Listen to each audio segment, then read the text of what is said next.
Enrique Patterson, quien va a estar diciendo artistas e intelectuales afrodescendientes en el exilio y la diáspora cubana. Yo me dijeron 10 padres, yo que dirijo.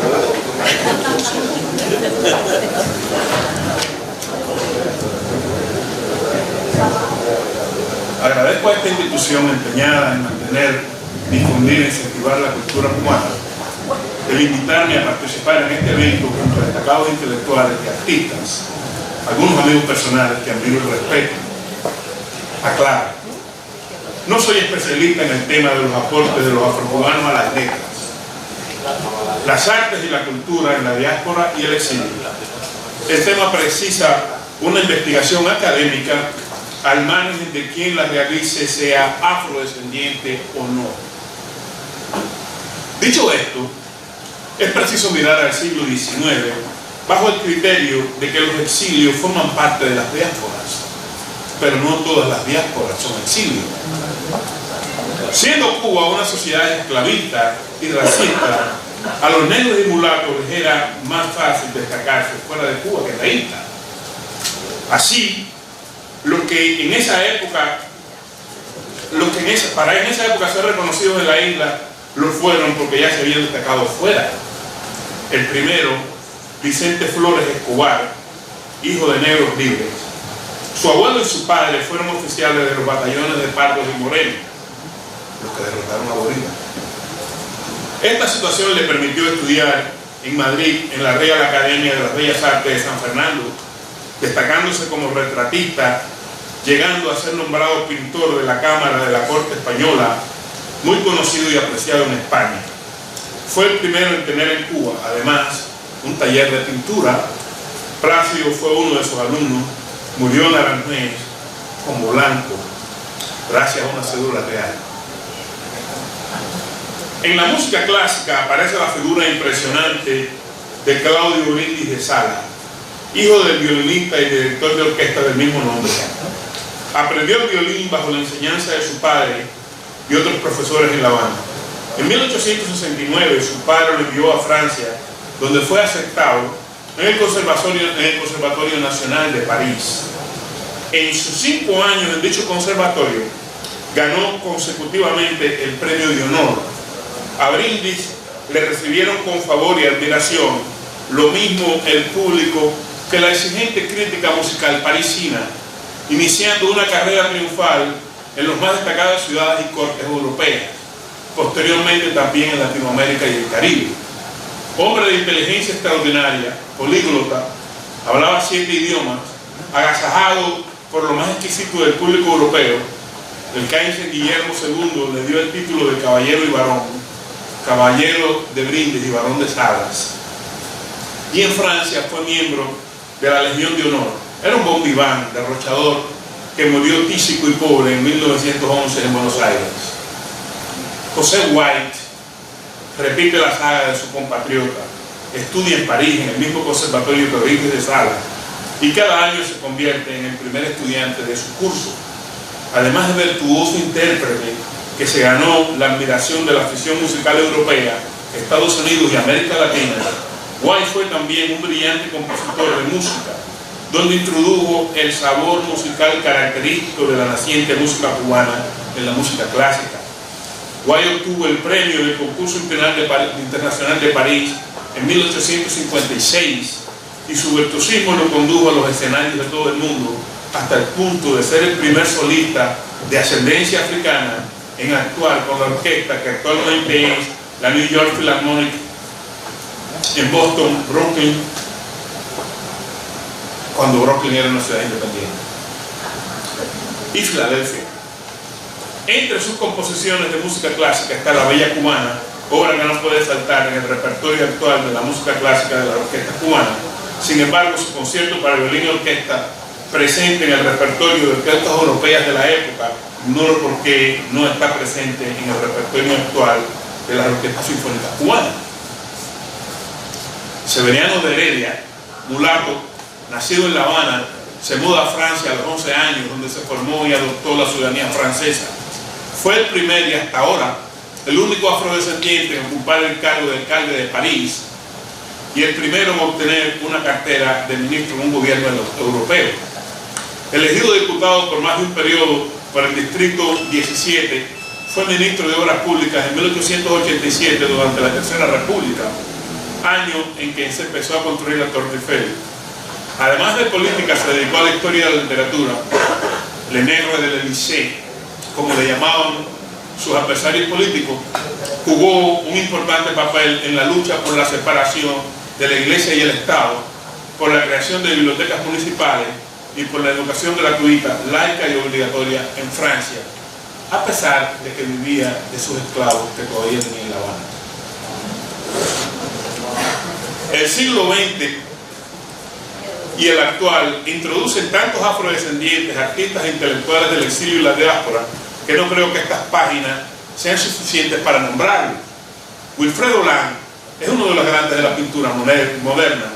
Hijo de un chino y una afrocubana, creció nutriéndose de las tradiciones religiosas de los panteones yoruba y bantú y de las técnicas asiáticas de pintar con el lienzo tendido en el suelo.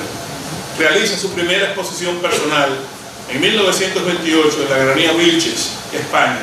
Desde entonces, Lang entra en una carrera de éxito y reconocimiento tanto de la crítica como del mercado y sus colegas. Picasso quedó tan asombrado con su obra que lo acogió en su estudio y allí pintaban uno al lado del otro. No cabe duda de los vasos comunicantes entre sus obras respectivas. Su obra icónica, La Jungla, está en la colección permanente del Museo de Arte Moderno de New York. Guido Ignaz fue el aglutinador del Grupo de los 11 en 1953, colectivo que introdujo la pintura abstracta en el paisaje pictórico isleño. Ignaz viaja a París ese mismo año y allí permaneció hasta su muerte en el 2005. Su obra se ubica en la categoría del expresionismo abstracto. Hay un sabor de arte africano en su obra, pero sin ninguna referencia objetual. En París, Guido fue acogido por Wilfredo Lang como Picasso apoyó a Lang. Casi toda su obra la desarrolló en Europa y expuso en las más importantes galerías y museos de Europa Occidental. Ya en la década de los 90, su obra comenzó a ser valorada en los Estados Unidos e hizo exposiciones en New York y el sur de la Florida. Agustín Cárdenas, considerado uno de los 5 escultores más importantes del siglo XX, logra el premio de la Bienal de París en 1965 y en 1967 el Estado francés le otorgó la Orden Nacional del Arte y las Letras. En ese mismo año gana el premio de la Bienal de Fujimankei en Japón. Sus obras escultóricas están en las más importantes ciudades del mundo, sobre todo en Europa, Corea del Sur y Japón. Cuando yo estudiaba en la Escuela de Letras no me enseñaron, estudiaba arte y literatura, no me enseñaron a Cárdenas, cosa que me parece pasmosa. Del exilio de los 90 se destaca el escultor Florencio Pegabert, cuyas obras se exhiben en distintos museos a lo largo y ancho de los Estados Unidos, en América Latina, Europa y África. De ese periodo y de la misma generación tenemos al pintor Thomas Edison, cuyos cuadros, a partir de una factura que se nutre de las vanguardias europeas, se enfrentan de forma provocativa a los convencionalismos, algo que provocó que fuera objeto de censura en Cuba. La crítica norteamericana lo ha catalogado como uno de los pintores cubanos contemporáneos más contundentes. En 1218, en el 2018, Dios, por favor, ganó el premio de la Fundación Cintas. Y María Magdalena Campos Co tiene una espectacular carrera como pintora, con obras donde a veces combina la instalación, el performance, el cine y la fotografía. Se formó en Cuba, Canadá y Estados Unidos. Actualmente es profesora de arte de la Universidad de Vanderbilt y ha enseñado en el Instituto Superior de Artes de La Habana, en el Massachusetts College of Art. Ha hecho exposiciones personales en Cuba, Montreal, Colombia Británica, Boston, New York y Chicago, y exposiciones colectivas en La Habana, Francia, Massachusetts, Venecia y Johannesburgo. Ha recibido varios premios internacionales en Francia, Canadá y Estados Unidos, y sus obras están en importantes colecciones de Cuba, Francia, Alemania, Japón y Canadá. Nicolás Guillén Landrian, destacadísimo cineasta y pintor con una colección de 13 documentales, la mayoría censurados y algunos premiados en Europa, y una obra pictórica profunda. Muchas de sus obras están en colecciones privadas en museos de los Estados Unidos. Ricardo Bacallao, cineasta cubanoamericano establecido en Berlín, donde tiene la productora independiente Bacalao Films, con más de 21 trabajos cinematográficos, se ha enfocado en dejar testimonio de los presos políticos exiliados, de la diáspora cubana y de la experiencia negra, no solo de cubanos, en Europa. Su reciente documental sobre la vida de Leo Valdés se estrenó en el Festival de Cine de Miami de 2022.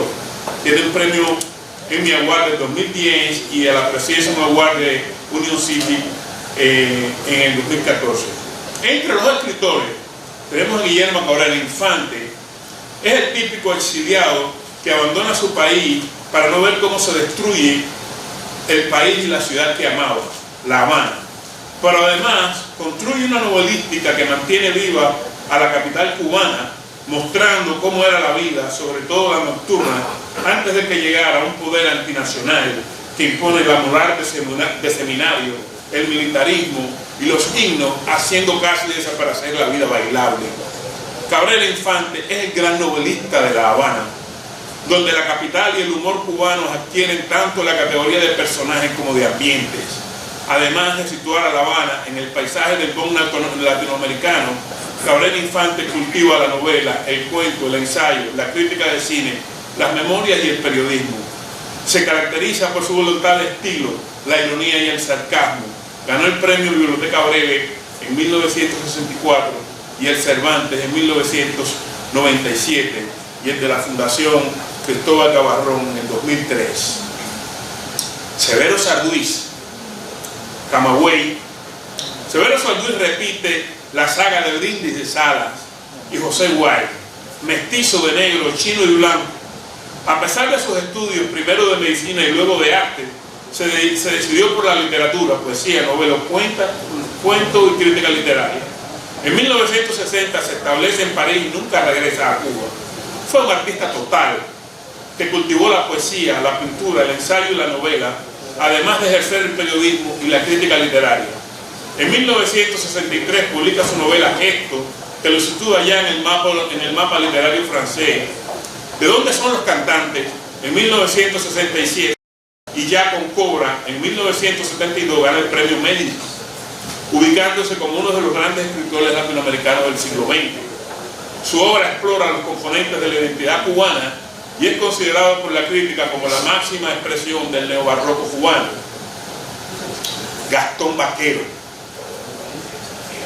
es uno de los grandes poetas, no solo de la literatura cubana, sino de la lengua española.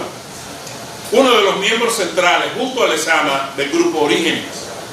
Vaquero no estaba a la sombra de Lezama, sino que era Vaquero, el protector de Lezama. Crítico literario de agudeza extrema, erudito, sólido y original ensayista, poeta de canto alto, sostenido y profundo, sin la oscuridad o a menudo la artificialidad de Lezama, lo que no le quita a Lezama su genialidad. Por eso coincido con la opinión de Berto Padilla, muy certero en la valoración de las poéticas, quien consideraba a Vaquero como el mejor poeta de Orígenes. Su poesía completa, editada por la editorial Verbum, Madrid, 1998, es prueba de esta afirmación, solo hay que leerla. El poeta y cuentista Esteban Luis Cárdenas, ciego de habla, además mi socio, es un ejemplo de poeta del exilio. Un escritor exigente, con una prosa transparente y una poesía donde el lirismo no descarta la reflexión, el trato con lo cotidiano de la existencia y la búsqueda de la libertad. Si no hubiera abandonado el país, su obra acaso no se hubiera publicado. Todo lo escrito en Cuba o está perdido o en los archivos de la seguridad del Estado.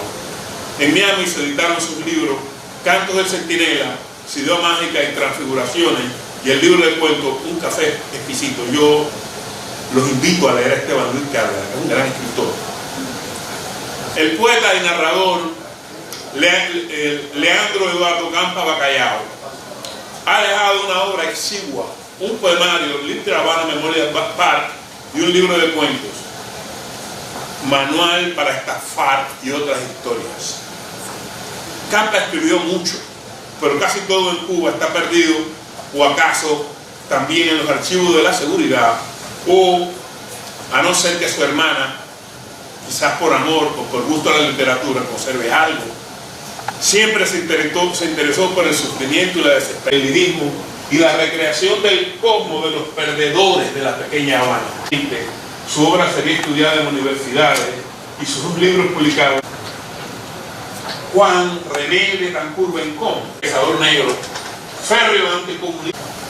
Es el intelectual afrodescendiente cubano más relevante a partir de los años 60 hasta el día de hoy. Me dedico a reseñar su obra, no alcanzarían las 10 páginas que debe tener este texto. Me limito a recomendarles la lectura de Pinchón, su autobiografía, sus trabajos teóricos sobre el racismo en la obra de Mar, su libro Racismo y Sociedad, y su obra escrita en inglés, Pichón, ha sido traducida a varios idiomas menos al español. Tiene unos cuantos doctorados de la Universidad de París y es el negro cubano que más conoce de África y que ha tenido una acción importante incluso en la política africana. Fue uno de los fundadores del Frente para la Liberación Nacional de Angola, del MAPLA, pero también fue uno de los asesores y secretarios de Jonas Savimbi, cuando todavía Savimbi no era Savimbi que conocimos hoy. O sea, en la historia africana, Carlos Moore está más presente todavía que en la historia cubana. Además que habla unas cuantas lenguas africanas y, bueno, y lenguas occidentales habla como 5. Un erudito. Tengo que aumentar a Juan Benemelis, para descanse, historiador, pensador y ensayista, que se dedicó por su trabajo sobre la penetración del gobierno castrista en las contiendas anticolonialistas africanas y en el estudio del racismo en Cuba. Reinaldo Fernández Pavón, podríamos definirlo como un artista total. Ha compuesto canciones ya icónicas en el paisaje musical cubano y sus composiciones de música clásica se han tocado en varias orquestas sinfónicas cubanas y en la Orquesta Sinfónica de la República Federativa Rusa. Exilado en los Estados Unidos de la época del 90, su obra se ha convertido en una eclosión creadora. A partir de los poemarios, los versos de la memoria, los últimos relatos y el elogio de la palabra, estamos en presencia de una poética que abandona el tema de la insularidad y la tragedia nacional para integrarla en una visión cósmica, teogónica y metafísica que no veíamos desde Gastón Vaquero y José Lezama Lima. Además, su novela El Lirio del Prado nos da una mirada panóptica de la Cuba colonial y la republicana desde los ojos de una ex esclava convertida durante la República en una exitosa empresaria, que además es su bisabuela. Pablo Betancourt. Aquí estamos en presencia de un fenómeno inusual. Pablo Betancourt es un empresario amante de la cultura, las artes y el pensamiento. No aspiraba a convertirse en escritor, pero un día decidió contar su vida en Cuba y la travesía en balsa hasta las costas del sur de la Florida. Su libro, Odyssey, ¡wow!, A Journey for Freedom, es una obra maestra como pieza literaria. Solo se necesita un buen libro para pasar a la historia de la literatura. Este será uno de ellos. Me voy a saltar, porque tengo un minuto, y me voy a saltar a los músicos, pero tengo que hablar de la persona más importante en la música cubana actualmente.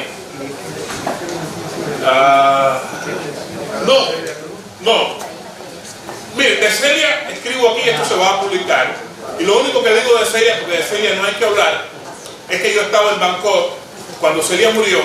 Yo andaba con un traductor y yo sentía que los tailandeses decían azúcar, azúcar, azúcar, azúcar, azúcar. Yo no entendía y porque todo el mundo dice azúcar, y entonces es que había muerto azúcar en Tailandia. Y yo me sentí muy orgulloso, porque para mí la personalidad más importante del siglo XX cubano, para mí no y para muchos, no es Fidel Castro, es Celia Cruz, de la Cuba buena, no de la Cuba de la Cuba.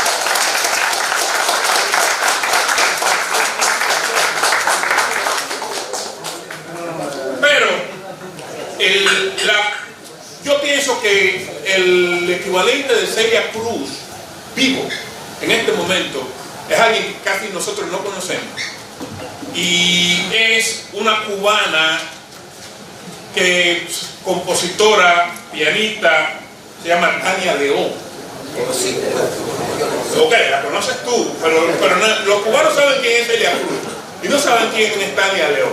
Tania León es la Beethoven del siglo XXI y del siglo XX. Es la artista cubana más valorada en el mundo de la música clásica, de los conciertos de piano.